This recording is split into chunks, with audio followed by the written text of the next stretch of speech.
Cuando abrí la puerta del garaje y vi el viejo Ford Fiesta 2010, azul y ya descolorido por el tiempo, sentí que mi corazón se hundía. Ese auto era todo lo que quedaba del hombre con el que viví 30 años de mi vida.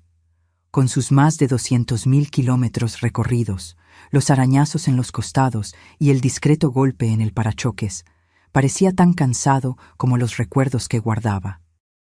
Mi nuera miró el auto y se rió, inclinándose para susurrarle algo a mi hijo, lo suficientemente alto para que yo lo oyera, ni siquiera para dejar algo que valiera la pena, solo esta chatarra. Fingí que no me importaba, pero unas horas después, al encender el auto, vi algo extraño en el GPS. Encontré un mensaje oculto que mi difunto esposo me había dejado, y lo que descubrí a continuación me hizo temblar de pavor. Pero antes de continuar, verifica si ya estás suscrito al canal y escribe en los comentarios. ¿Desde dónde estás viendo este video? Nos encanta saber hasta dónde están llegando nuestras historias. Me llamo Elena, tengo 61 años, y hasta hace 3 semanas creía que conocía a mi esposo Carlos perfectamente. Estuvimos casados por casi 3 décadas. Él era gerente en una pequeña ferretería, ganaba un sueldo modesto, pero siempre cuidó de mí. Nunca tuvimos mucho, pero tampoco nos quejamos. Nuestra casa era rentada, un sencillo dúplex en un barrio de clase media baja en la Ciudad de México. Nuestros 2 hijos, Amanda y Rafael, ya estaban casados y con sus propias familias. Carlos siempre pareció preocupado por el dinero. Recortaba cupones, regateaba en las tiendas, insistía en reparar las cosas rotas en lugar de comprar nuevas. «Necesitamos ahorrar para cuando seamos viejos, Elena», solía decir. Pero cuando murió, de forma inesperada, a los 65 años, de un ataque cardíaco fulminante mientras cortaba el césped de nuestro pequeño patio, no encontramos prácticamente nada en nuestras cuentas. Solo 1,200 pesos mexicanos en la cuenta de ahorro y aquel viejo Fiesta azul. Nuestra casa, que siempre pensé que estaba hipotecada, en realidad era rentada. El apartamento que supuse que estaba comprando para nuestro retiro aparentemente nunca existió. No había seguros, inversiones, nada. Al menos fue eso lo que el abogado dijo cuando leyó el testamento a la familia reunida en la sala de estar de la casa que ahora tendría que dejar en 60 días. Mientras Rafael, mi hijo, me abrazaba en silencio, su esposa Débora no podía ocultar su desprecio. ¿Sabías que no tenía nada? ¿Cómo planeaban vivir? Las preguntas me cortaban como cuchillos. Yo no sabía. Carlos se encargaba de las finanzas. Siempre decía que todo estaba bajo control, que yo no necesitaba preocuparme. Después del velorio, de los pocos amigos ofreciendo condolencias, de los vecinos trayendo platos de comida que apenas tocaba, finalmente me quedé sola. Mis hijos regresaron a sus casas, y me encontré sentada en la mesa de la cocina mirando las llaves del Fiesta. Era viernes por la noche, 3 días después del entierro, y necesitaba empezar a empacar mi vida. No podía. ¿Cómo empacar 30 años? ¿Cómo decidir qué llevar cuando no tenía a dónde ir? Amanda me había ofrecido la habitación de huéspedes en su apartamento apretado, pero sabía que sería temporal. Rafael vivía en un dúplex pequeño con su esposa y 2 hijos, y Débora había dejado bien claro que no había espacio para una boca más. Tomé las llaves del auto y bajé al garaje. Por lo menos podría intentar entender qué funcionaba y qué no en aquel vehículo. Apenas conducía. Carlos siempre tomaba el volante, pero ahora necesitaría arreglármelas.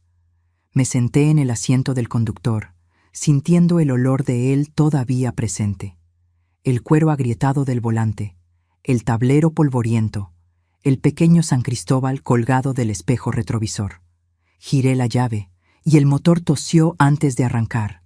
La radio se encendió automáticamente, tocando una canción antigua que solíamos bailar. La apagué rápidamente, incapaz de soportar aquel recuerdo. Fue entonces que noté el GPS incorporado en el tablero. Nunca lo habíamos usado. Carlos prefería mapas de papel. Decía que eran más confiables que esos cachivaches electrónicos. Por curiosidad, toqué la pantalla. El aparato se encendió y mostró un mapa de la ciudad. En la esquina de la pantalla había un icono que decía Favoritos. Presioné y solo apareció una dirección, guardada como para Elena. Me quedé paralizada. Carlos nunca había mencionado haber programado algo en el GPS, mucho menos algo con mi nombre. Mi dedo tembló sobre el botón Iniciar navegación. Miré el reloj. 8:13 p.m. Era tarde para salir, pero ¿qué tenía que perder? No podría dormir de todas formas. Cualquier cosa sería mejor que quedarme sentada sola en aquella casa que pronto no sería más mía. Apreté el botón y el GPS comenzó a guiarme. En 200 metros, gire a la derecha. La voz mecánica resonó por el auto silencioso. Salí del garaje cautelosamente, las manos temblorosas en el volante. Hacía años que no conducía sola, especialmente de noche. Las calles estaban relativamente vacías mientras seguía las instrucciones. 20 minutos después, me di cuenta de que estábamos saliendo de la ciudad en dirección a una zona más rural. Continúe en la carretera por 7 kilómetros, instruyó el GPS. ¿Qué podría querer mostrarme Carlos tan lejos de casa? La carretera se puso más oscura, con pocas casas y muchos árboles. Empecé a sentirme ansiosa. ¿Y si solo era un error? ¿Y si Carlos había programado esto para otra persona? ¿Por qué nunca había mencionado este lugar? En 300 metros, gire a la derecha en camino no pavimentado. Dudé, pero obedecí. El Fiesta traqueteó en el camino de tierra, los faros iluminando una senda estrecha entre árboles densos. Mi ansiedad aumentó. Tal vez esto era una pésima idea. Llegó a su destino, anunció el GPS. Detuve el auto y miré alrededor. No había nada más que oscuridad y árboles. Ninguna casa, ninguna construcción visible. Solo un pequeño claro y lo que parecía ser el inicio de un sendero. Apagué el motor, pero dejé los faros encendidos, iluminando el camino por delante. Salí del auto con la linterna del celular en mano. El aire de la noche estaba fresco, y el silencio era interrumpido solo por el sonido distante de grillos. El sendero frente a mí era estrecho pero bien definido, como si alguien lo recorriera con frecuencia. «Carlos, ¿qué querías mostrarme aquí?», murmuré a la oscuridad. Con el corazón acelerado, comencé a caminar por el sendero. Después de unos 100 metros, la vegetación se abrió en otro claro más pequeño. En el centro había una pequeña cabaña de madera, simple pero bien conservada. Una luz tenue brillaba a través de una ventana. Me acerqué lentamente, sorprendida y confundida. Nunca supe que Carlos poseyera ninguna propiedad además de nuestra casa rentada. ¿Cómo tendría una cabaña? ¿Por qué nunca me lo dijo? En la puerta de la cabaña había un sobre plastificado pegado a la madera. Cuando me acerqué, vi mi nombre escrito con la caligrafía inconfundible de Carlos. Con dedos temblorosos, abrí el sobre y saqué una carta y una llave. «Mi querida Elena», comenzaba la carta. «Si estás leyendo esto, significa que ya no estoy contigo y que encontraste mi último regalo. Sé que debes estar confundida y tal vez hasta enojada conmigo ahora, pero te pido que entres y veas lo que preparé para ti durante todos estos años». Me quedé inmóvil ante la puerta de la cabaña, releyendo el primer párrafo de la carta a la luz tenue de la linterna del celular. La caligrafía de Carlos, tan familiar y ahora tan dolorosa de ver, parecía saltar del papel. Respiré hondo y continué leyendo. «Durante toda nuestra vida juntos, mi mayor miedo siempre fue dejarte desamparada. Mientras yo estuviera vivo, podría trabajar, podría cuidar de ti. Pero, ¿y después? El mundo no es amable con viudas mayores sin recursos, Helena. Entonces comencé un plan, hace muchos años, cuando aún éramos jóvenes y esperabas a Amanda. Nuestros hijos piensan que fui un fracasado financiero, que desperdicié nuestra vida con un trabajo mediocre, que no conseguí ni siquiera comprar nuestra propia casa. Dejé que pensaran eso. Dejé que todos pensaran eso. A veces dejé incluso que tú pensaras eso, y por eso pido perdón. Pero era necesario. Todos aquellos turnos extras, los fines de semana trabajando, los viajes de negocios mensuales que yo decía que eran para ver proveedores. Yo estaba construyendo algo para ti, algo que nadie podría tomar, algo solo nuestro. Mis manos temblaban tanto que casi no podía sostener la carta. ¿Qué estaba diciendo Carlos? ¿Qué vida paralela había llevado sin que yo lo supiera? Con la llave en mano, abrí la cerradura de la puerta de la cabaña. Se abrió con un leve chirrido, revelando un interior sorprendentemente acogedor. No era grande, tal vez unos 30 metros cuadrados, pero estaba impecablemente limpia y organizada. Una pequeña sala con un sofá simple, una mesa de madera con 2 sillas, una cocineta básica en la esquina. Había una puerta que presumiblemente llevaba a un dormitorio. En la pared opuesta a la puerta vi una fotografía enmarcada. Era nuestra, del día de nuestra boda. Yo con mi simple vestido blanco que mi madre había cosido, Carlos con su único traje, ambos radiantes de felicidad. Al lado, más fotografías. Amanda naciendo, Rafael dando sus primeros pasos, nuestras escasas vacaciones en la playa, nuestro aniversario de 25 años. En el centro de la mesa había otro sobre, más grande que el primero. Me acerqué lentamente y me senté, sintiendo el peso de los últimos días presionando mis hombros. Abrí el sobre con cuidado. Dentro había documentos, muchos documentos. El primero era la escritura de la cabaña, a nombre de Carlos y el mío. Propiedad liquidada, decía el sello en la parte superior. Debajo, más papeles, certificados de propiedad de tierras. 12 hectáreas alrededor de la cabaña, también a nuestros nombres. Un extracto bancario de una cuenta que yo nunca supe que existía, con un saldo que me hizo ahogar. 782.450 pesos mexicanos. Y había más. Pólizas de seguros, inversiones en diferentes fondos, acciones de empresas, todo meticulosamente organizado y documentado. Cada papel representaba años de planificación silenciosa, de ahorros escondidos, de un futuro que Carlos estaba construyendo mientras yo pensaba que apenas podíamos pagar las cuentas. Dentro del sobre encontré la continuación de la carta. Elena, todo lo que ves aquí es tuyo ahora. La cabaña, la tierra, los ahorros, las inversiones.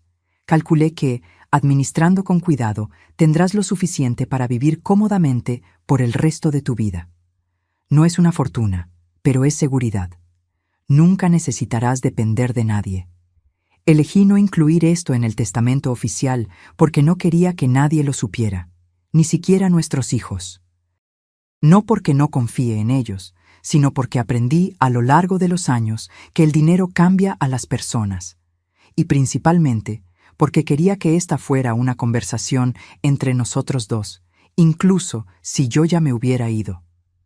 Debes estar preguntándote por qué mantuve todo esto en secreto. ¿Por qué viví como si fuéramos casi pobres cuando teníamos todo esto guardado? La verdad es que vi a muchos amigos perderlo todo por ostentar un poco de éxito. Vi a familias mendigando préstamos, a parientes distantes apareciendo con peticiones, a emprendimientos fracasados porque alguien creía que les sobraba el dinero. Decidí, entonces, vivir por debajo de nuestras posibilidades. Guardar cada centavo extra. Invertí en tierras cuando eran baratas, en acciones de empresas sólidas. Hice todo esto poco a poco, con paciencia, sin alardes. En el cajón de la mesa encontrarás el contacto del señor Augusto, un abogado que me ayudó a organizar todo esto. Él está al tanto de la situación y te ayudará a transferir todo oficialmente a tu nombre. Confío en él completamente. Abrí el cajón mencionado, y de hecho, allí estaba una tarjeta con el nombre y teléfono de un abogado. También había una pequeña caja de madera. La abrí y encontré otro trozo de papel, con una lista de contraseñas. Cuentas de banco, caja fuerte, alarmas. Volví a la carta que continuaba. Tal vez estés molesta conmigo por haber mantenido este secreto. Lo entiendo. Pero quiero que sepas que cada día en que parecía que yo estaba siendo excesivamente económico o preocupado por el dinero, Estaba pensando en ahora, en este momento en que estarías sola y necesitarías mantenerte. Una última cosa. En el dormitorio hay una pequeña caja fuerte empotrada en la pared detrás del cuadro de nuestra primera casa. La contraseña es la fecha del día en que nos conocimos. ¿Te acuerdas? En la parada del autobús durante aquella lluvia terrible. Dentro de ella hay una sorpresa más para ti. Con el corazón latiendo fuerte, fui hasta el pequeño dormitorio.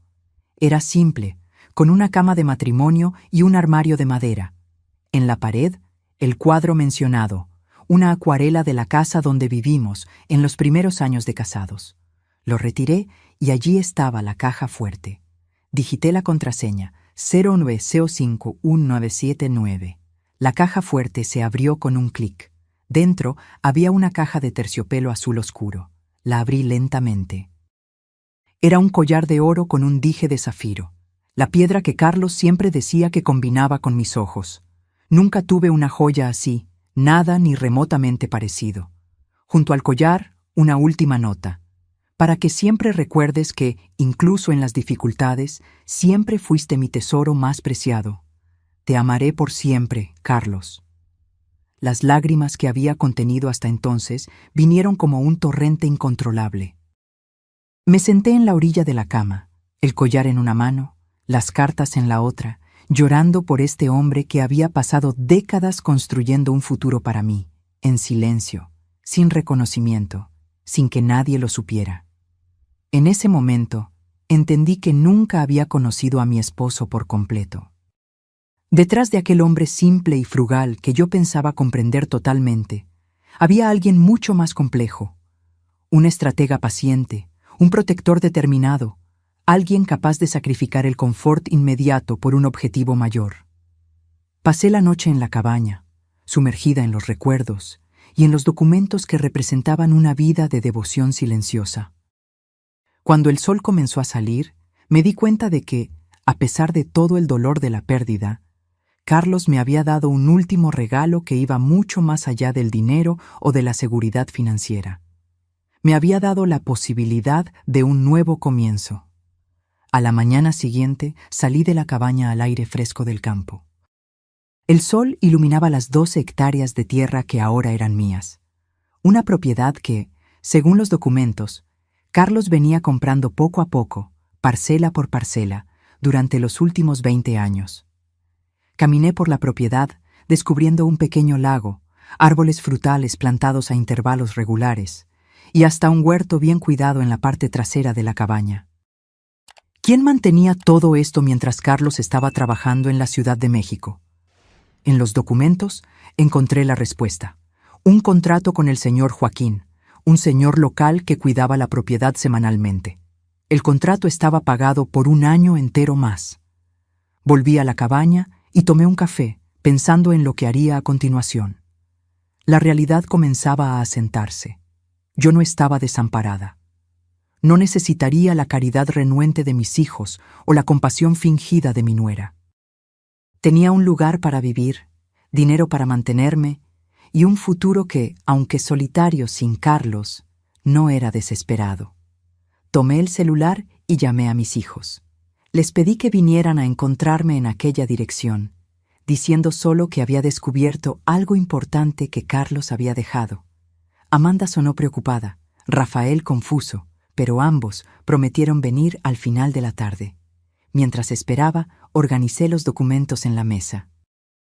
Releí todo varias veces, todavía intentando absorber la magnitud de lo que Carlos había hecho.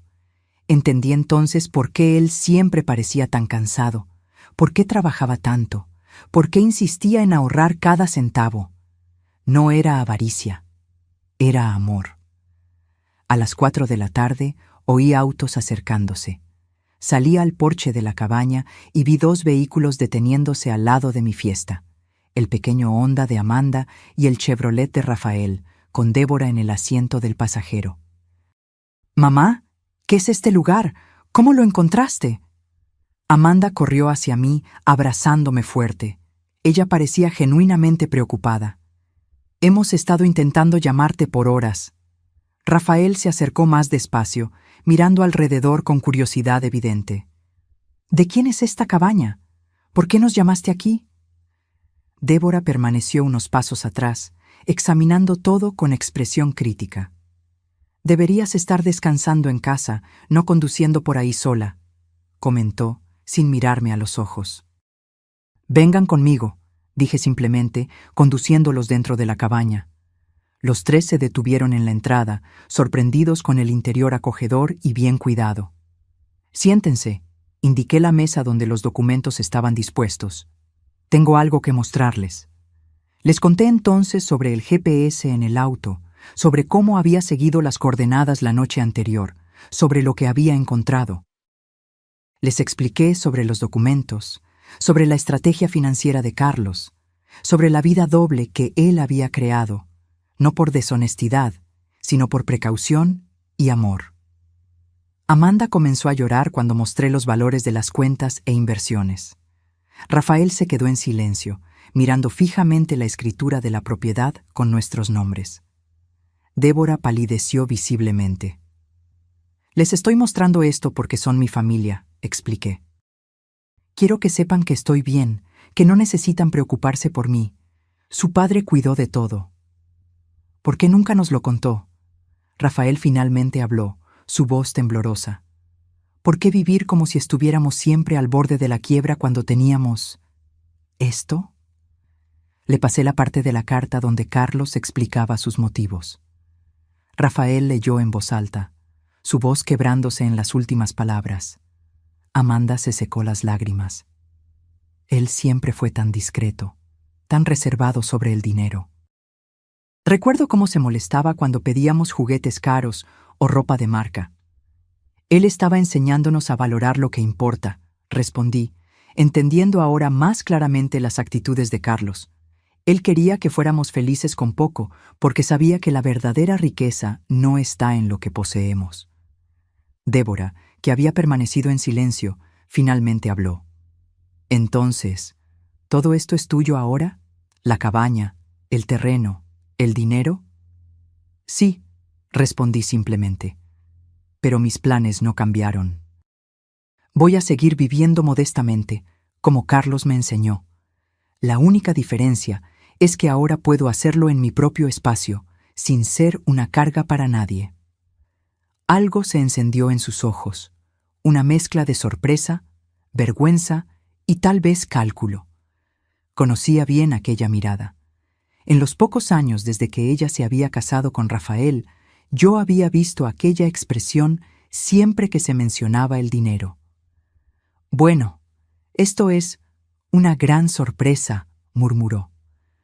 Estamos muy felices por ti, por supuesto. Y si necesitas ayuda para administrar todo esto, Rafael tiene experiencia con inversiones, ¿no es así, querido? Mi hijo parecía incómodo. Mamá sabe lo que está haciendo, Débora. Además, papá ya proveyó un abogado para ayudarla. Pasamos las horas siguientes explorando la propiedad juntos. Les mostré el lago, los árboles frutales, el huerto. Amanda sugirió que podríamos hacer un almuerzo familiar allí todos los meses. Rafael, siempre práctico, comenzó a hacer planes para mejorar el camino de acceso. La propiedad se ubicaba cerca del hermoso pueblo de Huasca de Ocampo. Cuando el sol comenzó a ponerse, Amanda me abrazó fuerte. Voy a extrañarte en la ciudad, pero estoy feliz de que tengas este lugar. Parece algo que papá haría, cuidando de ti incluso después de irse. Rafael también me abrazó, sosteniéndome por más tiempo de lo habitual. Perdóname, susurró. Debí haber insistido más en ayudarte, en lugar de dejar que Débora... No completó la frase, pero no era necesario. Está todo bien, respondí.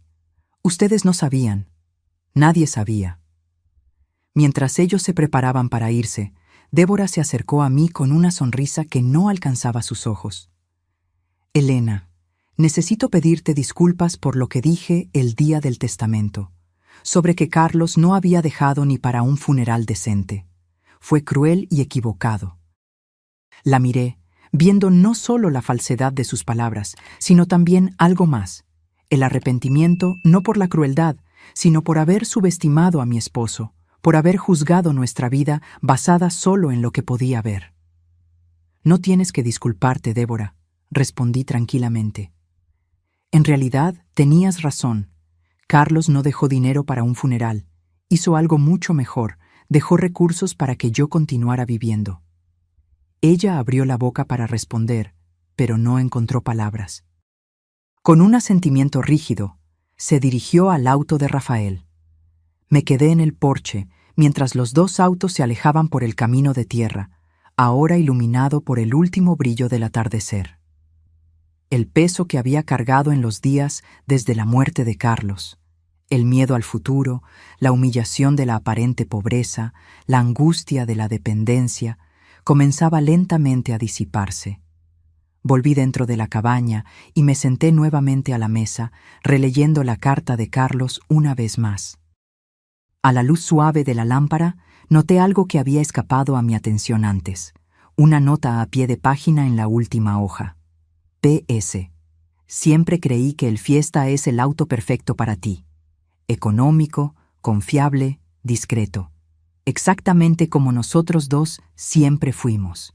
Cuida de él como cuidaste de mí durante todos estos años. Sonreí entre lágrimas, entendiendo ahora que incluso el auto, viejo y sin valor, era parte del plan de Carlos. No era solo un vehículo, era el último eslabón en una cadena cuidadosamente forjada de protección y amor. Aquella noche dormí por primera vez en la cabaña, bajo el techo que Carlos había provisto, envuelta en la seguridad que él había construido meticulosamente a lo largo de décadas. El vacío de su ausencia aún dolía, pero ahora estaba permeado por algo nuevo, un profundo sentido de gratitud por el hombre que me había amado tan profundamente, al punto de planear incluso su propia ausencia. Una semana después del descubrimiento de la cabaña, yo ya había tomado una decisión. Aquel sería mi nuevo hogar. No solo porque era financieramente sensato, sino porque cada rincón de aquel lugar contenía un pedazo de Carlos, de su planificación, su dedicación, su amor.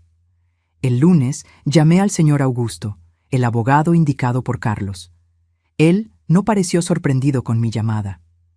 Su voz es exactamente como Carlos la describió, dijo él con gentileza. Estoy a su disposición, señora. Elena. Su esposo organizó todo con extremo cuidado. En los días siguientes, me encontré inmersa en un mundo de documentación legal, transferencias bancarias y planificación financiera, cosas que Carlos siempre había manejado. El señor Augusto fue paciente, explicando cada detalle, conduciéndome por el proceso de asumir control sobre aquella fortuna inesperada. Su esposo era un hombre extraordinariamente metódico, comentó el abogado durante uno de nuestros encuentros. En 32 años de abogacía, nunca vi a alguien planear con tanta antelación y precisión. Descubrí que Carlos había comenzado este plan justo después del nacimiento de Amanda, nuestro primer hijo. Había abierto una cuenta secreta con una pequeña cantidad, y durante 30 años depositó consistentemente parte de su sueldo allí. Compró la primera parcela de tierra cuando la región aún era completamente rural y poco valorizada, en las afueras de la Ciudad de México, cerca de Huasca de Ocampo, y fue añadiendo más áreas a lo largo de los años. La cabaña fue construida por partes. Primero la estructura básica, después los acabados, el mobiliario simple pero durable, los pequeños detalles que hacían el espacio acogedor. Todo pagado al contado, todo documentado meticulosamente. Mientras organizaba la mudanza de la casa rentada a la cabaña, comencé a hacer pequeñas adaptaciones en el espacio. Carlos había construido pensando en funcionalidad y confort básico, pero ahora yo podría añadir mi propio toque. Compré cortinas nuevas, más coloridas que las neutras que él había escogido. Agregué algunas plantas, traje mis libros favoritos, puse más fotografías en las paredes. El señor Joaquín, el cuidador que se encargaba de la propiedad, se volvió un apoyo invaluable. Un señor de casi 70 años, de pocas palabras, que conocía cada centímetro de aquellas tierras. Su esposo venía aquí 2 veces al mes, me contó Joaquín mientras me mostraba cómo funcionaba el sistema de irrigación del huerto. siempre los fines de semana que decía estar trabajando. Él mismo plantó cada uno de esos árboles frutales, ¿sabe? Decía que quería que usted tuviera frutas frescas todo el año. Miré el huerto ordenado, manzanos, naranjos, durazneros, todos en diferentes etapas de crecimiento, e imaginé a Carlos aquí, solo, plantando cada árbol pensando en mí. ¿Cuántos fines de semana había pasado en esta tierra, trabajando en silencio, construyendo este refugio, mientras yo creía que él estaba haciendo horas extras en la tienda en Ciudad de México? Él hablaba mucho de usted, continuó Joaquín, aparentemente sintiendo mi necesidad de saber más. Siempre decía que usted merecía mucho más de lo que él podía ofrecer abiertamente, que un día entendería por qué él vivía de forma tan económica. Conforme pasaron los días, fui descubriendo más secretos de la propiedad. Un pequeño depósito detrás de la cabaña contenía herramientas de jardinería, todas organizadas meticulosamente. Una colección de semillas guardadas en frascos de vidrio etiquetados con la caligrafía de Carlos. Un cuaderno con anotaciones sobre las plantas, cuándo florecen, cómo cuidar, problemas comunes. Al final del mes, cuando llegó el día de dejar definitivamente la casa rentada, Amanda y Rafael vinieron a ayudarme con la mudanza final. Traje solo lo esencial: ropa, algunos muebles con valor sentimental, álbumes de fotografías, los pocos objetos que realmente importaban. Débora no vino. Rafael explicó vagamente que ella estaba ocupada con los preparativos para un evento de caridad, pero vi la vergüenza en sus ojos. Desde el descubrimiento de la cabaña y del dinero, ella había evitado contacto directo conmigo. «Ella está avergonzada, mamá», me dijo Amanda en un momento en que estábamos solas, organizando mi colección de libros en el pequeño estante de la cabaña. Rafael me contó que pasó días diciendo lo horrible que se sentía por haberte juzgado, por haber dicho aquellas cosas. «Espero que realmente lo sienta», respondí, sin conseguir evitar un toque de amargura. No por los comentarios sobre mí, sino por haber subestimado a su padre, por haberlo juzgado como un fracasado cuando él estaba silenciosamente construyendo todo esto. Amanda abrazó mis hombros. A papá nunca le importó lo que los otros pensaran. A él le importaban los resultados, no las apariencias. Creo que él estaría riendo ahora, sabiendo cómo nos sorprendió a todos. Reflexioné sobre eso mientras terminábamos de organizar mis pertenencias. Carlos, siempre tan discreto, tan silencioso en sus logros, nunca buscando elogios, nunca alardeando lo que hacía. Tal vez él realmente estaba satisfecho ahora, sabiendo que su plan había funcionado perfectamente.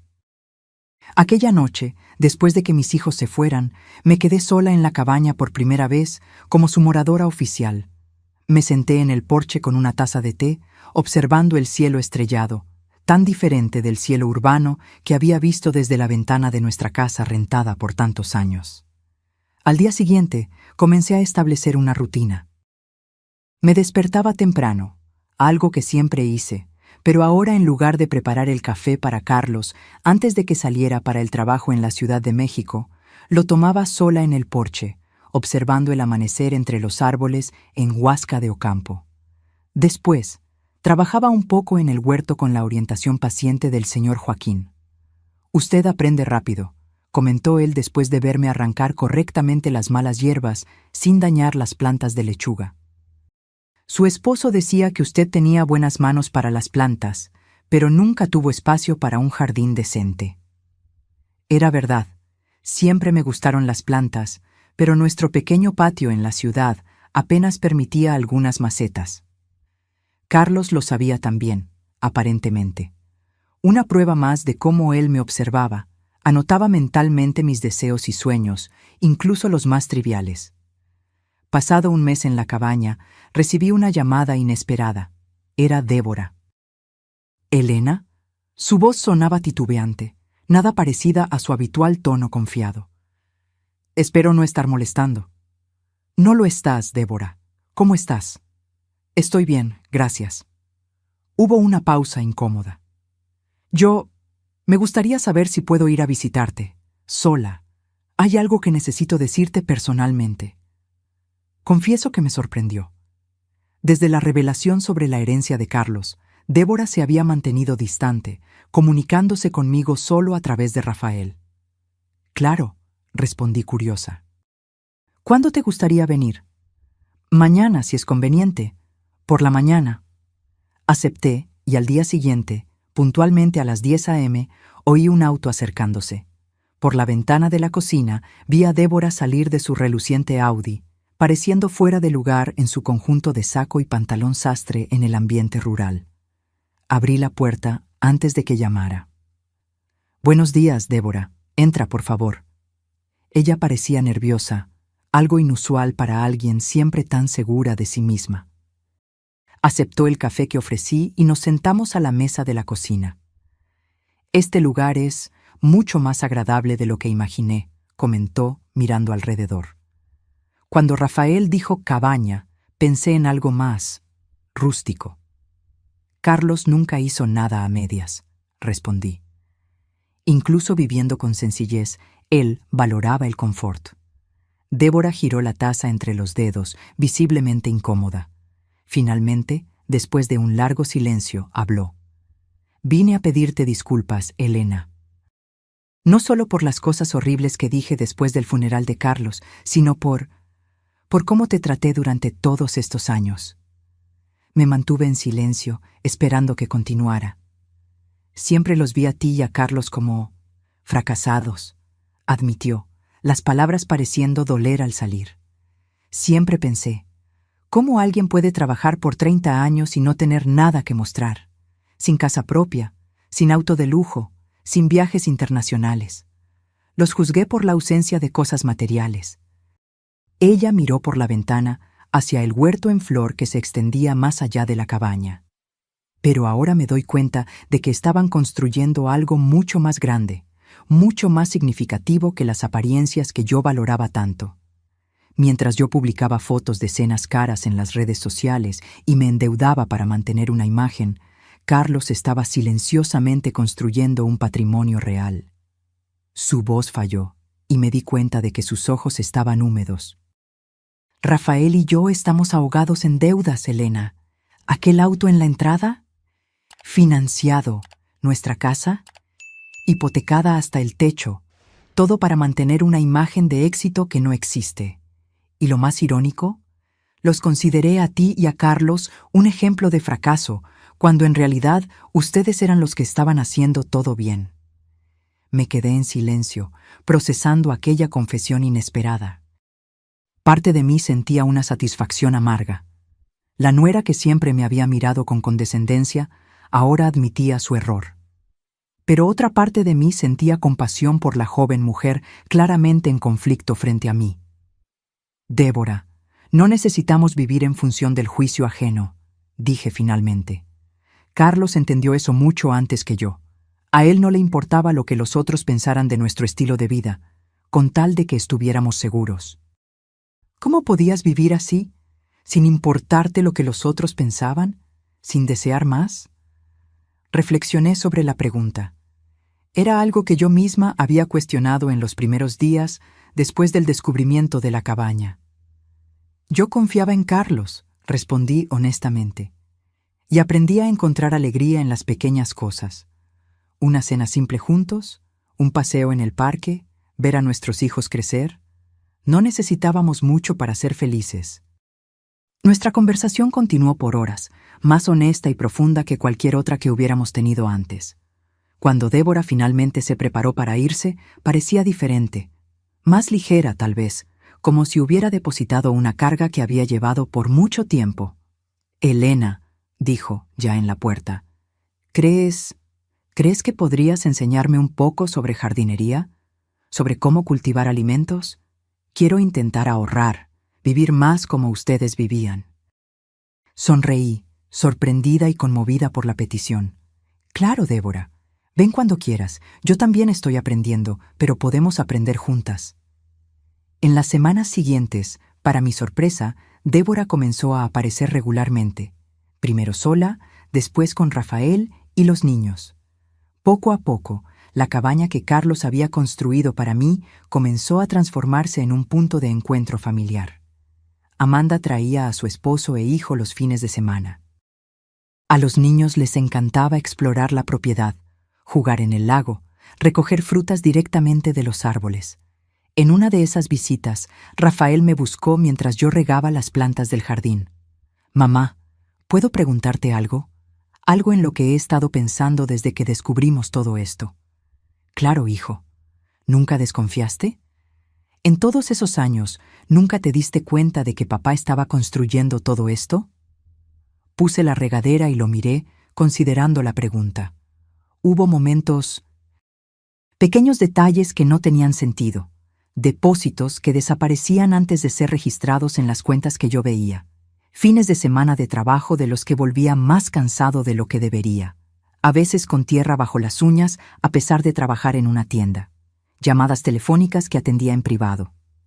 Sonreí al recordar esos momentos. Creo que, en el fondo, yo sabía que había algo más, pero confiaba en él completamente. Si Carlos estaba escondiendo algo, yo creía que sería por un buen motivo. Rafael me miró con una expresión que mezclaba admiración y perplejidad. «Eso es extraordinario, mamá. Ese tipo de confianza. No sé si conseguiría hacer lo mismo. Tu padre me dio motivos para confiar en él durante 30 años de matrimonio», respondí. Él nunca me dio razón para dudar de su carácter o de su amor. Y al final, él probó que merecía cada gramo de esa confianza. Mientras Rafael se alejaba, pensé en cómo la vida había cambiado en estos últimos meses. El dolor de la pérdida de Carlos aún estaba allí, un vacío que nunca sería completamente llenado. Pero a su lado había ahora un profundo sentimiento de gratitud, no solo por el confort material que él me había dejado, sino por su visión, su planificación, su determinación en protegerme incluso después de irse. La cabaña, que inicialmente había visto como solo un refugio, se volvía cada vez más un hogar. El lugar donde la familia se reunía, donde yo plantaba mis propias flores, donde sentía la presencia de Carlos en los detalles que él había tan cuidadosamente planeado. Por la noche, sola, yo todavía lloraba a veces. No solo de tristeza, sino de una emoción compleja, una mezcla de pérdida, amor, gratitud y admiración por el hombre extraordinario que había escogido compartir su vida conmigo y que continuaba cuidando de mí incluso después de irse.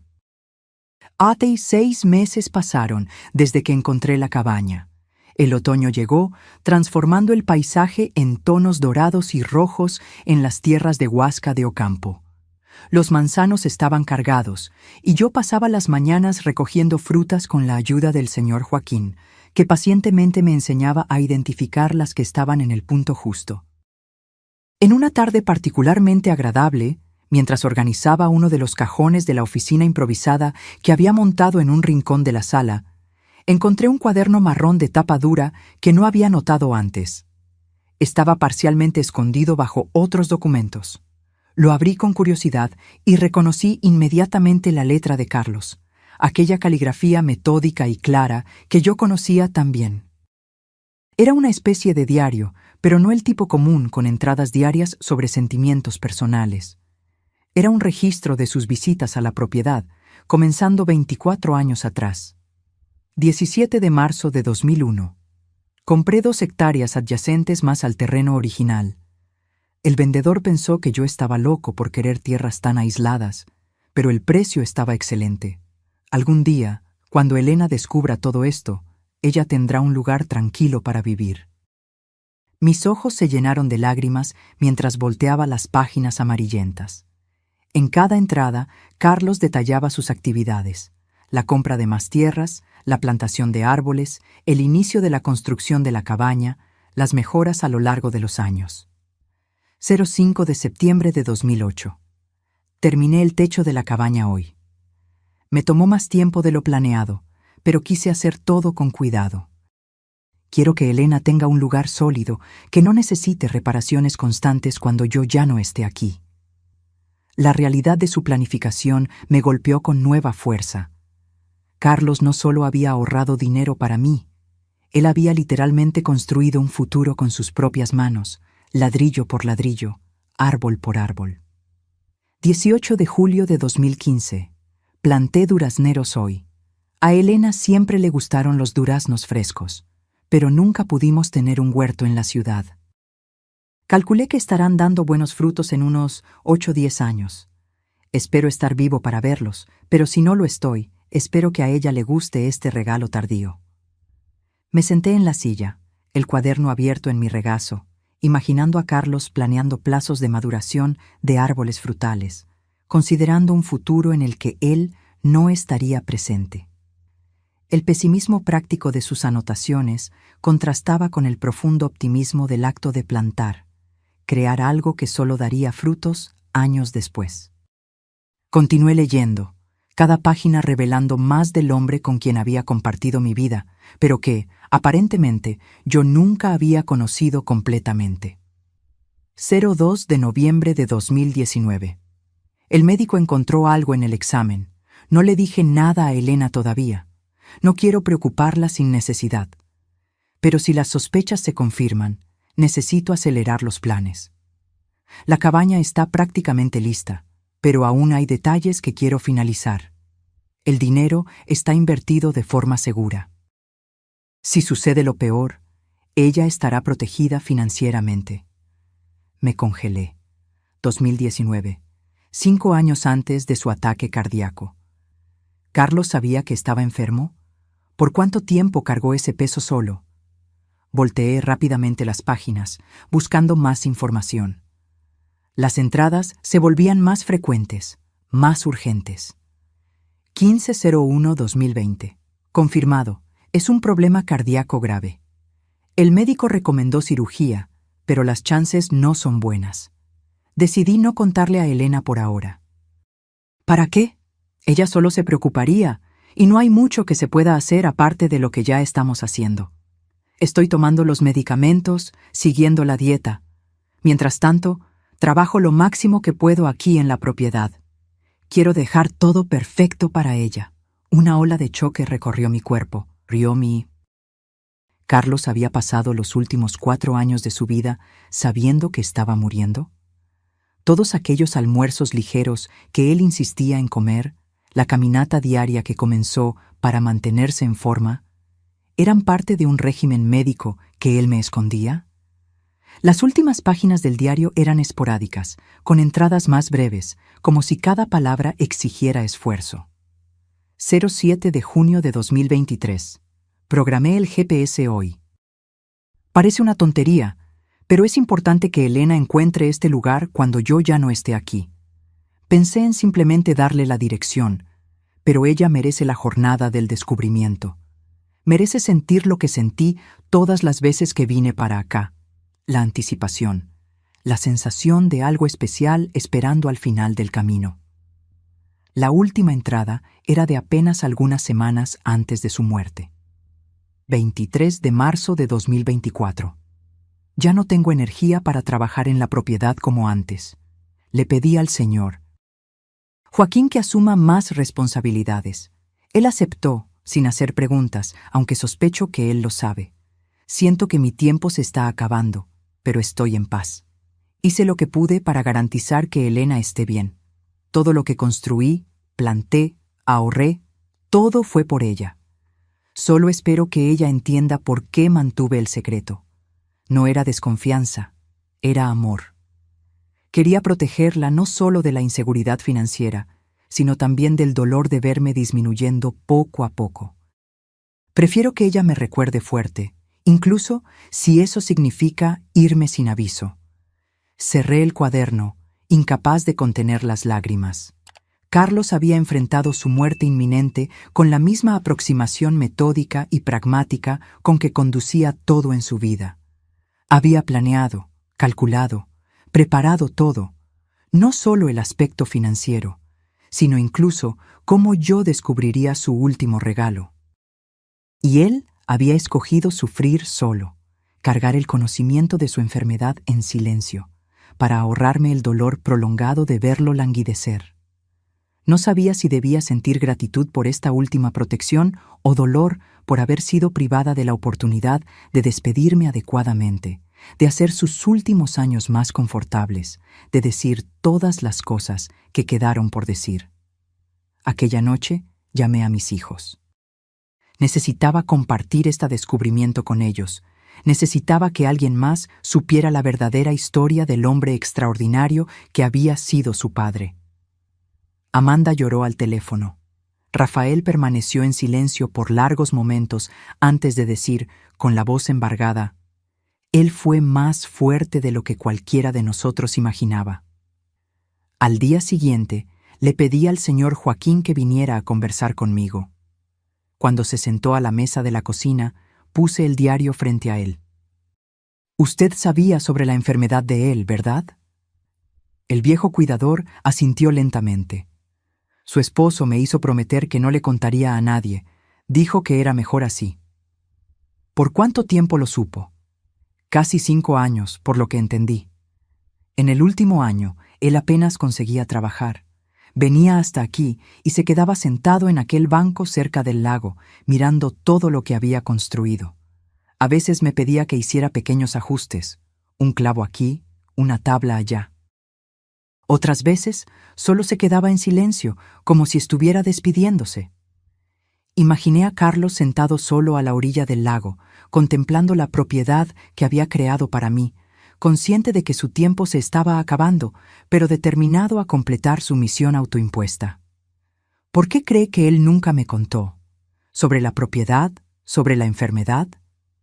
Joaquín reflexionó antes de responder, sus manos callosas descansando sobre la mesa. Su esposo era un hombre reservado, doña Elena. No hablaba mucho, pero cuando hablaba de usted, sus ojos brillaban.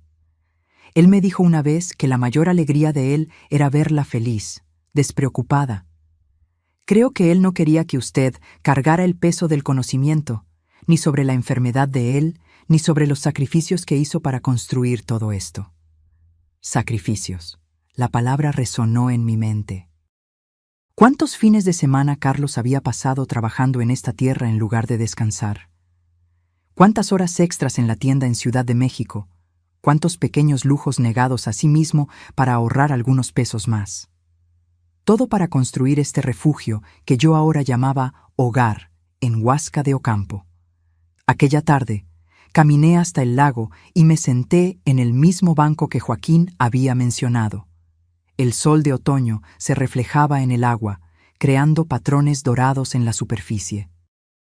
Los árboles alrededor, muchos plantados por las propias manos de Carlos, se mecían suavemente con la brisa. Yo habría compartido esta carga contigo, susurré al aire, como si él pudiera oírme. Pero entiendo por qué escogiste cargarla solo. Era quien tú eras, el protector, el proveedor, siempre pensando en mí antes que en ti mismo. En los días siguientes, encontré un nuevo propósito. Comencé a registrar mi propia versión de la historia en un cuaderno similar al de Carlos.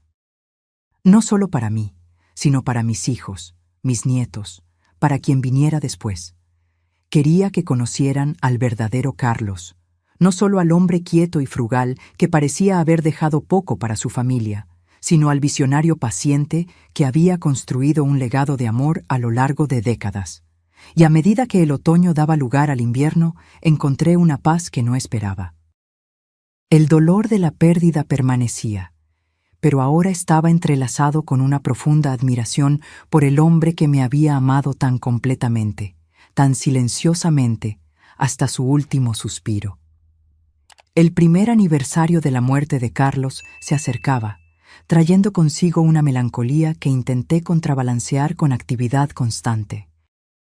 Transformé la pequeña oficina en un espacio de recuerdos, fotografías nuestras a lo largo de los años, objetos que él valoraba, el diario que había encontrado cuidadosamente preservado en una caja de madera que Rafael había hecho especialmente para eso. El invierno había sido difícil.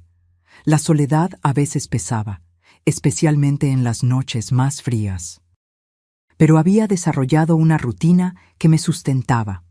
El trabajo en la propiedad, las visitas regulares de mis hijos y nietos, las nuevas amistades que había cultivado en la comunidad rural alrededor de Huasca de Ocampo. Una semana antes de la fecha, recibí un llamado telefónico inesperado. Era el señor Augusto, el abogado. Señora Elena, tengo un sobre más que su esposo dejó conmigo. Él me instruyó específicamente para entregárselo a usted solo después de un año de su partida. Mi corazón se aceleró. ¿Un sobre? ¿Con qué? Él no me dijo el contenido, solo la fecha en que debía ser entregado. Puedo llevárselo a usted mañana, si le es conveniente. Acepté, la mente repleta de preguntas. ¿Qué más podría haber dejado Carlos para mí? ¿Qué más había planeado con su meticulosidad característica? Al día siguiente, recibí al señor Augusto en el porche de la cabaña. Él parecía admirado con la propiedad, comentando sobre lo bien cuidado que estaba todo.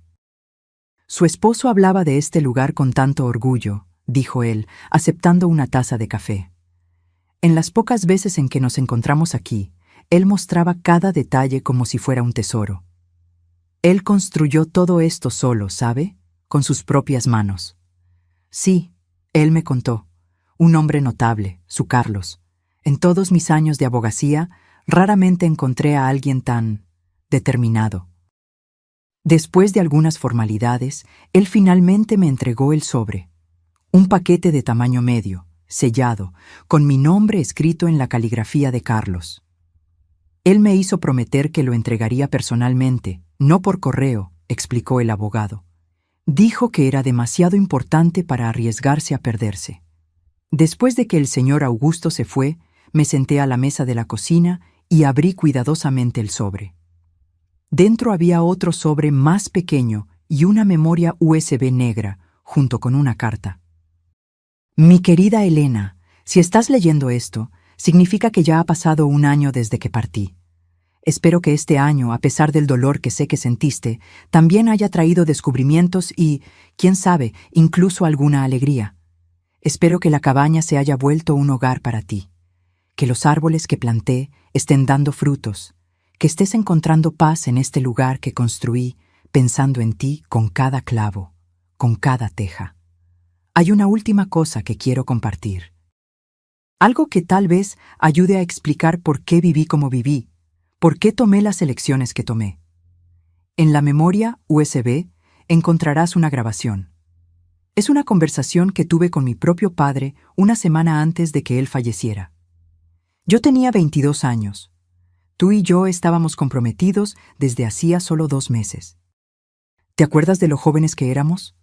¿De cuántos sueños teníamos? ¿Cuántos planes? Mi padre, un hombre simple que trabajó toda la vida en la misma fábrica, me llamó para una conversación final. Él sabía que estaba muriendo. Cáncer, etapa terminal. Grabé nuestra conversación sin que él lo supiera. En la época, creí que era una forma de preservar su voz, sus consejos. No me di cuenta de que sería el modelo para todo lo que haría en los 40 años siguientes. Escucha cuando estés lista. Tal vez ayude a entender al hombre con quien te casaste. Un hombre que, incluso después de tantos años a tu lado, tal vez permaneció un misterio en algunos aspectos. El sobre más pequeño contiene otra sorpresa, algo que compré hace muchos años y guardé para este momento específico. Un símbolo, nada más. Con todo mi amor, para siempre, Carlos. Con manos temblorosas, conecté la memoria USB a la pequeña laptop que había comprado para administrar la propiedad. Encontré un único archivo de audio, fechado de hace 43 años. Cuando hice clic para reproducir, la voz de Carlos, joven, vibrante, tan diferente de la voz más grave que conocí en los últimos años, llenó la cocina. «Papá, ¿puedo grabar nuestra conversación para recordar después?» Una voz más ronca, que nunca había oído antes, respondió. «No necesitas eso, hijo.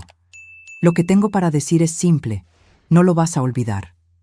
Aún así, me gustaría tener tu voz conmigo». Un suspiro. «Entonces está bien. ¿Qué quieres saber?» «Me llamaste para conversar. Dijiste que tenías algo importante para decirme antes de...» antes de que yo muera. Puedes decirlo, hijo. Es la verdad. No hay por qué esconderla. Hubo una pausa, y entonces la voz del padre de Carlos continuó, más suave. Te vas a casar pronto, con una buena muchacha. Estoy feliz por eso, aunque no esté aquí para verlo. Quiero darte un consejo, el único que realmente importa. El mismo que mi padre me dio, y el padre de él antes de eso. Otra pausa, más larga. El valor de un hombre no está en lo que posee, sino en lo que protege. ¿Entiendes lo que quiero decir? No es el tamaño de la casa lo que importa. Es si mantiene a tu familia seca cuando llueve.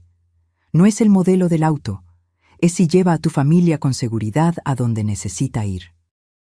Lágrimas escurrían por mi rostro mientras oía al hombre que nunca conocí articular la filosofía que había definido la vida de Carlos. Tu madre nunca tuvo joyas caras, nunca tuvo ropa de marca, pero nunca faltó comida en nuestra mesa. Nunca tuvimos que escoger entre medicina y renta, nunca tuvimos que rogar por ayuda. Eso es dignidad, hijo. Eso es lo que un hombre debe ofrecer a su familia, no lujo, sino seguridad. No apariencia, sino substancia. La voz del padre de Carlos falló un poco y oí el sonido de un vaso siendo colocado sobre una mesa. Veo a jóvenes hoy comprando autos que no pueden pagar, casas que los esclavizan con deudas, todo para impresionar a personas que no se importan con ellos. No seas así. Vive por debajo de tus posibilidades, ahorra para el futuro, construye algo sólido, aunque tome décadas. Sé la roca donde tu familia puede apoyarse cuando la tormenta venga. Y la tormenta siempre viene, hijo, siempre viene. La grabación continuó por unos minutos más. Consejos prácticos sobre dinero, sobre trabajo, sobre familia. Cuando terminó, me quedé sentada en silencio, absorbiendo la profundidad de lo que había oído. Finalmente, abrí el sobre más pequeño. Dentro había una llave antigua prendida a un cordón simple junto con una nota. Esta es la llave de la casa donde nací. La casa ya no existe. Fue demolida hace décadas para dar lugar a un supermercado. Pero guardé la llave como recuerdo de lo que mi padre me enseñó. Ahora es tuya. No porque abra cualquier puerta, sino porque representa lo que intenté ser para ti. Un refugio seguro, una protección confiable, un puerto en medio de la tormenta. Fuiste mi mayor tesoro, Elena. Cada sacrificio, cada hora extra, cada pequeño lujo que renuncié, todo valió la pena por saber que estarías protegida incluso después de que yo me fuera. Me puse el cordón alrededor del cuello, la llave antigua reposando contra mi corazón. Era pesada, sustancial, como el amor que Carlos había demostrado silenciosamente por tantos años.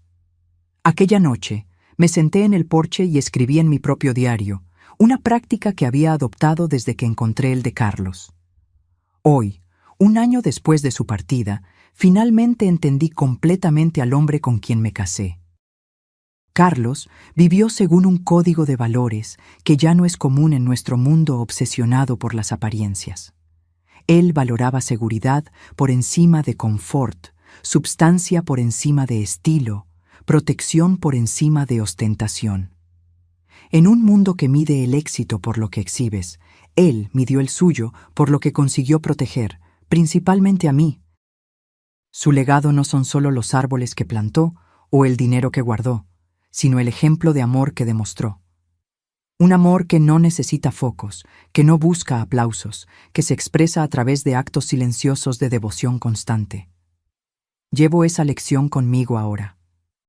Y mientras el mundo allá afuera continúa corriendo tras lo más nuevo, lo más brillante, lo más impresionante, encuentro paz sabiendo que fui amada de la forma más verdadera posible, no con palabras grandiosas o gestos espectaculares, sino con una vida entera de pequeñas decisiones hechas pensando en mí. La primavera trajo nueva vida a la propiedad en Huasca de Ocampo. Los durazneros que Carlos había plantado casi 10 años antes florecieron abundantemente, prometiendo una cosecha generosa en los meses siguientes. Alrededor de la cabaña planté flores coloridas, algo que Carlos, siempre práctico, no había priorizado, pero que yo sabía que él apreciaría por hacerme feliz. En una mañana soleada de abril, recibí una visita inesperada. Un auto que no reconocí se detuvo al inicio del sendero que llevaba a la cabaña. Un hombre de mediana edad salió, mirando alrededor con curiosidad evidente. ¿Puedo ayudarlo?, pregunté desde el porche, cautelosa con visitantes desconocidos. El hombre sonrió, retirándose los lentes de sol. Señora Elena, mi nombre es Ricardo Méndez. No sé si Carlos alguna vez mencionó mi nombre. Fruncí el ceño, intentando recordar. No lo recuerdo. ¿Era amigo de mi esposo? Colega de trabajo, en realidad. No en la ferretería, sino... Bueno, es sobre eso que vine a conversar. ¿Puedo tener unos minutos de su tiempo? Intrigada, lo invité a entrar. Servimos café en el porche, aprovechando el clima agradable. Ricardo parecía incómodo, inseguro sobre cómo empezar. Señora Elena, trabajo para una empresa de inversiones inmobiliarias. Me enteré de su pérdida solo recientemente, y creí que tal vez Carlos no tuvo tiempo de explicar todo sobre los negocios que hacíamos juntos. Sentí una ola de confusión. ¿Negocios? Carlos trabajaba en la ferretería. Era gerente allí por casi 30 años en la Ciudad de México. Ricardo asintió, una sonrisa comprensiva en su rostro. Sí, lo era. Pero esa era solo una parte de su vida profesional. Carlos también trabajaba con nosotros como consultor de inversiones inmobiliarias. De hecho, él tenía un talento excepcional para identificar propiedades subvaloradas con potencial de apreciación. Ricardo tomó un sorbo de café antes de continuar. No entiendo. Carlos nunca mencionó otro empleo. Él era muy discreto sobre eso, Ricardo explicó gentilmente. Comenzó hace unos 25 años, casi por casualidad. Carlos vino a nuestra oficina para obtener información sobre un terreno. Este terreno, de hecho. Él gesticuló hacia la propiedad a nuestro alrededor. En la conversación, demostró un conocimiento notable sobre valores de tierra en la región, tendencias de desarrollo, factores que influencian la apreciación a largo plazo. Ricardo tomó un sorbo de café antes de continuar. Mi padre, que era el fundador de la empresa, le ofreció un trabajo de medio tiempo como consultor. Carlos se rehusó inicialmente, pero mi padre insistió en al menos pagar por sus opiniones sobre algunos terrenos que estábamos considerando. Fue así que comenzó. Yo estaba aturdida. ¿Me está diciendo que Carlos tenía un segundo empleo secreto durante todos esos años? No exactamente un empleo regular. Él nos ayudaba a evaluar propiedades, principalmente en áreas rurales como esta, alrededor de Huasca de Ocampo. A veces, hacía esto remotamente, analizando datos y mapas. Otras veces, visitaba los lugares personalmente. Eran aquellos viajes de negocios mensuales para ver proveedores, me imagino. Carlos tenía una intuición natural para lo que funcionaría a largo plazo. Su especialidad eran inversiones de horizonte extendido, propiedades que no darían retorno inmediato, pero que se apreciarían significativamente en 15, 20 años. Recordé los viajes mensuales de Carlos, las horas extras los fines de semana. Todas las piezas comenzaban a encajar de una forma que nunca había imaginado. Él era pagado por esto, continuó Ricardo. Muy bien pagado, de hecho. Carlos insistía en recibir parte de su compensación en participaciones en las propiedades que ayudaba a identificar, en lugar de solo dinero. Con el tiempo, esto se acumuló substancialmente. ¿Qué exactamente quiere decir con substancialmente?, pregunté, mi voz casi un susurro. Ricardo abrió su maletín y retiró una carpeta de documentos. Este es el motivo de mi visita, de hecho. Carlos poseía participaciones minoritarias en 17 emprendimientos diferentes a través de nuestra empresa. Centros comerciales, condominios residenciales, edificios comerciales, todos seleccionados con aquella mirada de largo plazo que era su marca registrada. Él empujó la carpeta en mi dirección. Estos son los documentos detallando esas participaciones, que ahora son suyas por derecho. Intentamos contactarla antes, pero solo recientemente descubrimos sobre esta propiedad. Con manos temblorosas, abrí la carpeta. Había contratos, extractos financieros, proyecciones de rendimientos. Números que hacían la cuenta bancaria que Carlos me había dejado parecer casi insignificante en comparación.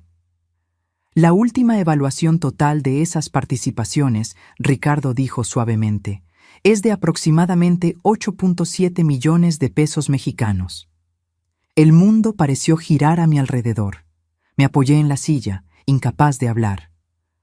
Carlos nunca le contó, ¿verdad? Ricardo preguntó gentilmente. Moví la cabeza, las lágrimas comenzando a empañar mi visión. Nunca. Él me dejó esta propiedad, algo de dinero en cuentas e inversiones. Creí que era todo. Ricardo sonrió tristemente. Conociendo a Carlos, no estoy sorprendido.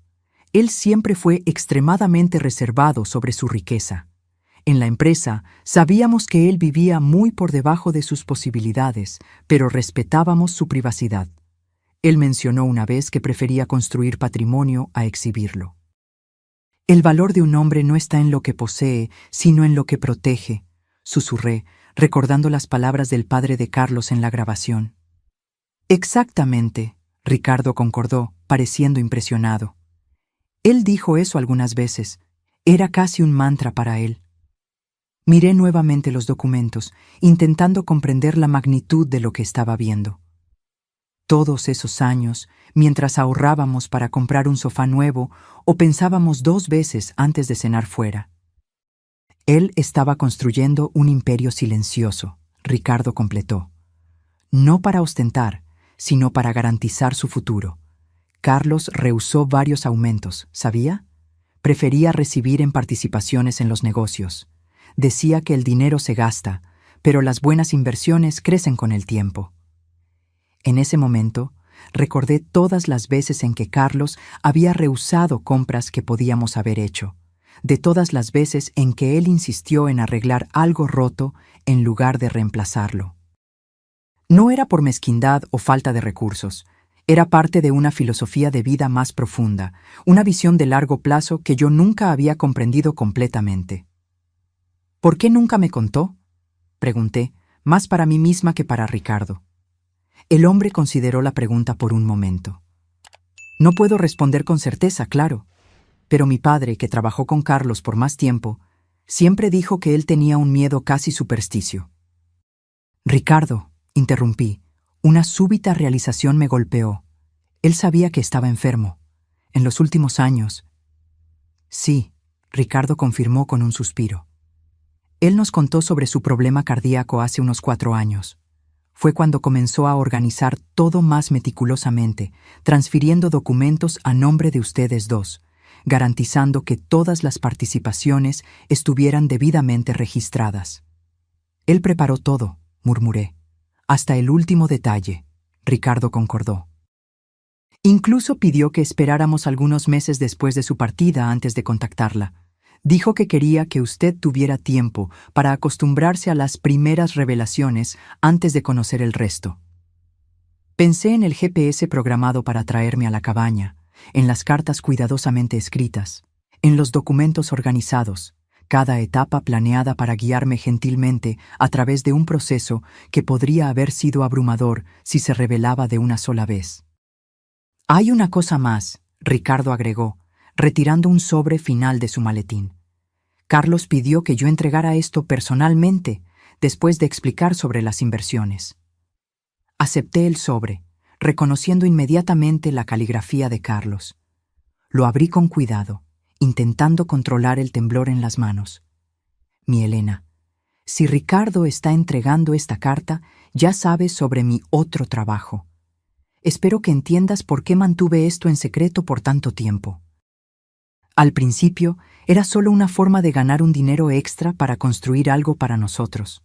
Conforme el éxito de las inversiones creció, comencé a temer que la riqueza pudiera cambiar nuestra vida de maneras que yo no deseaba. Vi tantas familias destruidas por el dinero, amistades corrompidas por la envidia, matrimonios arruinados por expectativas infladas, hijos malcriados por facilidades excesivas. Temía también que, si algo me sucedía demasiado pronto, quedarías vulnerable a oportunistas, a consejeros interesados solo en tu nueva riqueza. Entonces decidí crear capas de protección. Primero la cabaña y el dinero suficiente para una vida confortable. Después, esta revelación final. Sé que puede parecer manipulador, y tal vez lo fue. Pido tu perdón por eso. Todo lo que hice, cada decisión que tomé, fue pensando en tu bienestar y seguridad. Ahora tienes opciones, Elena. Todas las opciones que yo siempre quise que tuvieras. Puedes seguir viviendo simplemente en la cabaña, usar solo lo que necesites de los rendimientos para vivir cómodamente. Puedes ayudar a nuestros hijos, nietos, causas que valoras. Puedes viajar, explorar, hacer todo lo que siempre soñamos pero pospusimos para después. Solo pido una cosa, no dejes que el dinero cambie quién eres. La mujer simple, gentil y generosa con quien me casé, que encontraba alegría en las pequeñas cosas, que valoraba a las personas por encima de las posesiones. Esa es la verdadera riqueza que tuvimos. Siempre fuiste mi tesoro más precioso. Para siempre tuyo, Carlos. Cuando terminé de leer, las lágrimas corrían libremente por mi rostro. Ricardo discretamente me entregó un pañuelo, esperando pacientemente que yo recuperara la compostura. Él era un hombre extraordinario, comentó Ricardo suavemente. Todos en la empresa lo respetaban profundamente. Nunca conocí a alguien que combinara tanta astucia financiera con tanta integridad personal. Asentí, incapaz de hablar. El Carlos, que yo conocí durante 30 años de matrimonio, frugal, dedicado, trabajador en la Ciudad de México, había sido real. Pero había también este otro Carlos, el estratega financiero brillante, el constructor paciente de un imperio invisible en el área de Huasca de Ocampo. En los días siguientes, mientras trabajaba con Ricardo para entender el alcance completo de lo que Carlos había construido, oscilé entre admiración, confusión e incluso momentos de rabia por la magnitud del secreto que él había mantenido. ¿Cómo pudimos haber compartido una vida por tantos años, con una parte tan significativa de ella escondida de mí? Pero a medida que organizaba los documentos, aprendiendo sobre cada inversión, cada propiedad, cada decisión estratégica que él había tomado a lo largo de las décadas, comencé a ver un patrón claro, una coherencia absoluta entre el Carlos que yo conocía y el hombre de negocios que había permanecido en las sombras. Cada inversión reflejaba sus valores. Preferencia por proyectos con beneficios comunitarios, evitando emprendimientos que pudieran perjudicar a pequeños comerciantes locales, priorizando sostenibilidad ambiental décadas antes de que se volviera moda. El mismo hombre que arreglaba nuestras cosas en lugar de reemplazarlas, había insistido en prácticas sostenibles en sus emprendimientos inmobiliarios. El mismo hombre que ahorraba centavos en el supermercado había donado anónimamente para causas locales a través de fundaciones ligadas a sus inversiones. 3 semanas después de la visita de Ricardo, reuní a mi familia en la cabaña. Era un domingo soleado, perfecto para un almuerzo al aire libre. Mientras observaba a Amanda y Rafael ayudando a montar las mesas bajo los árboles, sus hijos corriendo alrededor, jugando con el perro que había adoptado recientemente, sentí una profunda certeza sobre lo que necesitaba hacer. Débora, que en los últimos meses se había vuelto sorprendentemente cercana, ayudaba en la cocina, preparando una ensalada con verduras frescas del huerto. ¿Está todo bien?, preguntó, notando mi silencio contemplativo. Perfectamente bien, respondí, solo pensando en cómo la vida da vueltas inesperadas. Cuando todos estaban sentados, con los platos servidos, levanté mi copa para un brindis. A la memoria de Carlos, dije simplemente. Todos levantaron sus copas, murmurando en concordancia. Entonces, respiré hondo. Tengo algo importante para compartir con ustedes hoy. Algo que descubrí recientemente sobre su padre, sobre nuestro matrimonio, sobre nuestra vida juntos. Les conté entonces sobre la visita de Ricardo, sobre el trabajo secreto de Carlos como consultor de inversiones, sobre el imperio silencioso que él había construido a lo largo de décadas. Les expliqué sobre las participaciones en emprendimientos, sobre los millones que ahora formaban parte de su herencia. Rafael dejó caer el tenedor. Amanda se cubrió la boca con las manos. Débora se puso pálida. «Pero eso es increíble», Rafael finalmente consiguió decir. «Todo este tiempo, mientras vivíamos como una familia de clase media común», completé. Exactamente como su padre quería. Él creía que la riqueza ostensible nos cambiaría, nos alejaría de los valores que realmente le importaban. Les mostré entonces la última carta de Carlos, dejando que leyeran sus explicaciones en sus propias palabras. Cuando terminaron, todos estaban emocionados. «Él era un genio», murmuró Amanda, secándose las lágrimas. «Un genio secreto». «Más que eso», agregué. Era un hombre con una visión muy clara de lo que significaba amar a su familia. Para él, el amor significaba protección, seguridad, garantía de futuro, no solo para mí, sino para todos ustedes también.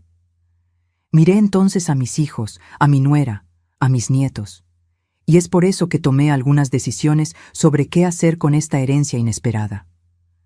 Tomé una carpeta que había preparado y la puse sobre la mesa. Carlos construyó todo esto pensando en nuestra seguridad, en nuestro futuro. Siguiendo su ejemplo, estoy creando un fondo familiar. Cada uno de ustedes tendrá acceso a recursos suficientes para realizar sueños, comprar una casa mejor, invertir en educación, iniciar un negocio, lo que deseen. Pero la mayor parte permanecerá en un fideicomiso, administrado profesionalmente, para garantizar seguridad no solo para ustedes, sino para las próximas generaciones también. «Mamá, eso es extremadamente generoso», Rafael dijo, claramente emocionado. «No es generosidad, es continuidad», corregí gentilmente. «Solo estoy siguiendo el plan que su padre comenzó, construyendo sobre lo que él creó». Miré a Débora, que había permanecido inusualmente silenciosa. «Hay algo más». Rafael me contó sobre las dificultades financieras que enfrentan, las deudas acumuladas intentando mantener un estilo de vida más allá de sus posibilidades. Débora bajó los ojos, claramente avergonzada.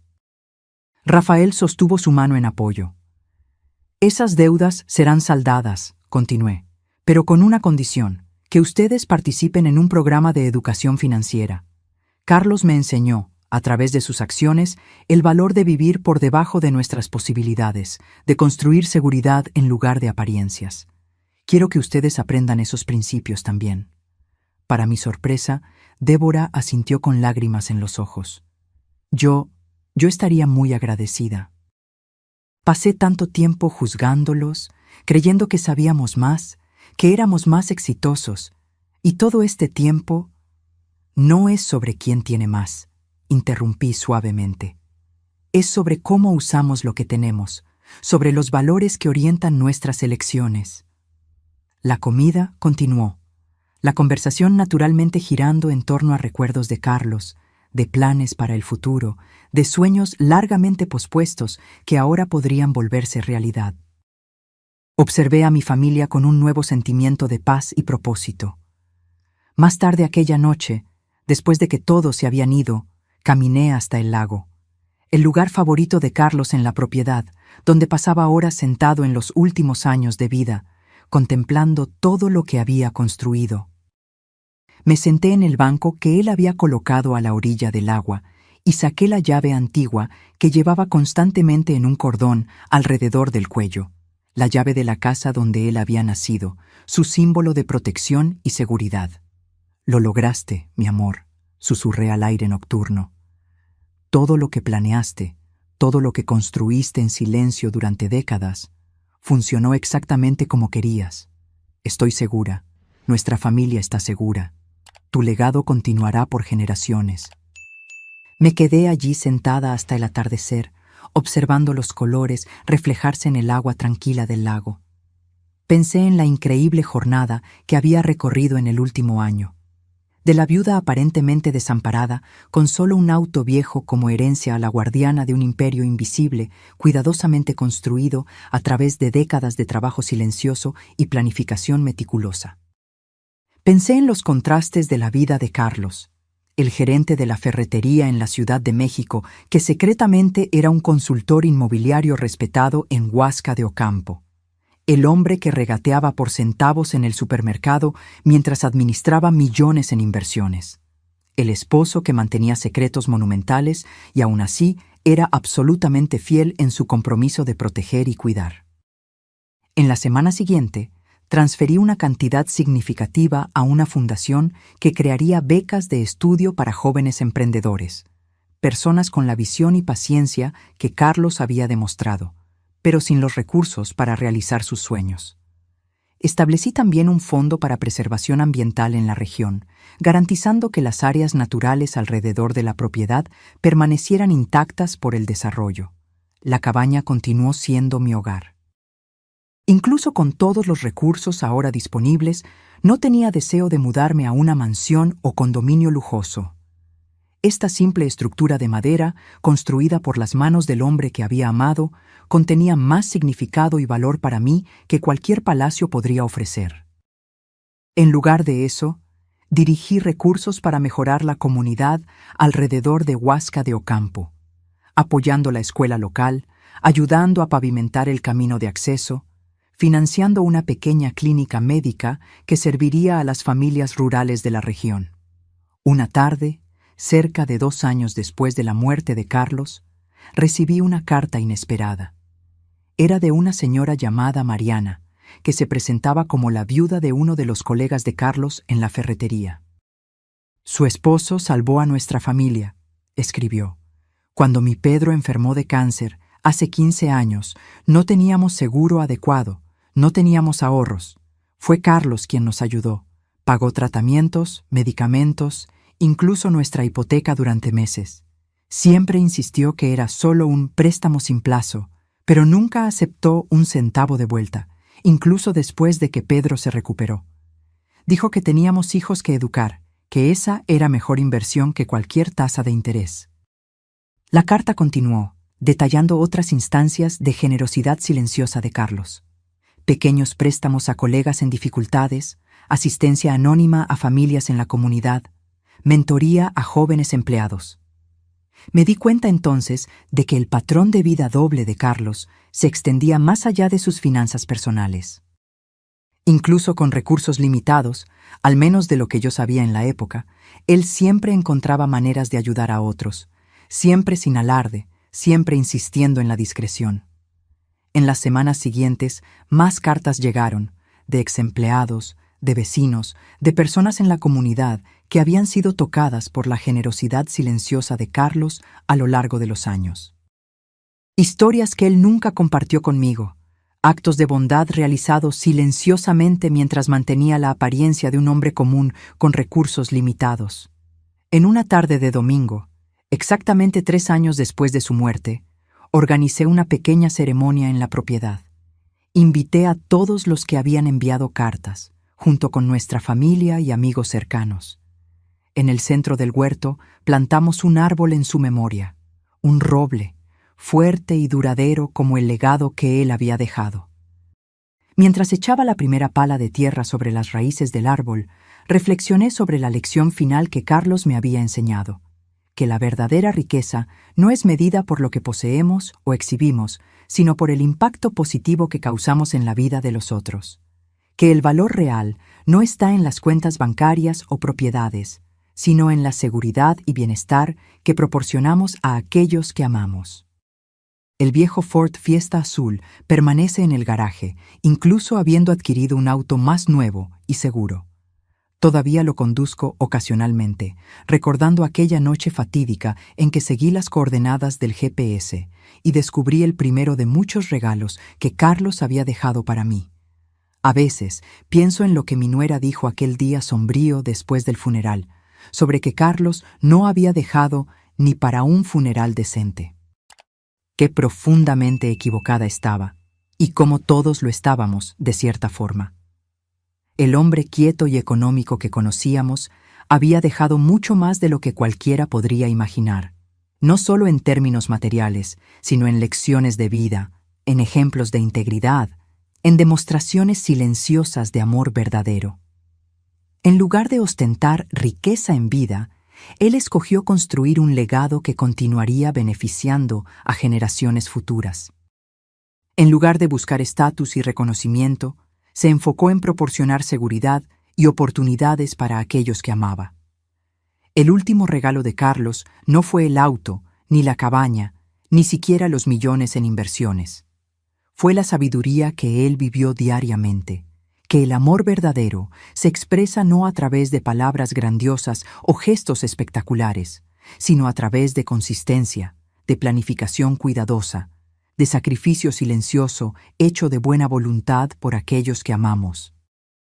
Una lección que llevo conmigo todos los días, como la llave antigua que aún cuelga alrededor de mi cuello. Un recordatorio constante del hombre extraordinario que escogió vivir una vida aparentemente común, pero que dejó un legado verdaderamente excepcional. Ahora, si te gustó esta historia, haz clic en suscribirte y dime en los comentarios qué parte te dejó con la boca abierta. Y no olvides hacerte miembro para tener acceso a videos exclusivos que no publico aquí. Te espero allá.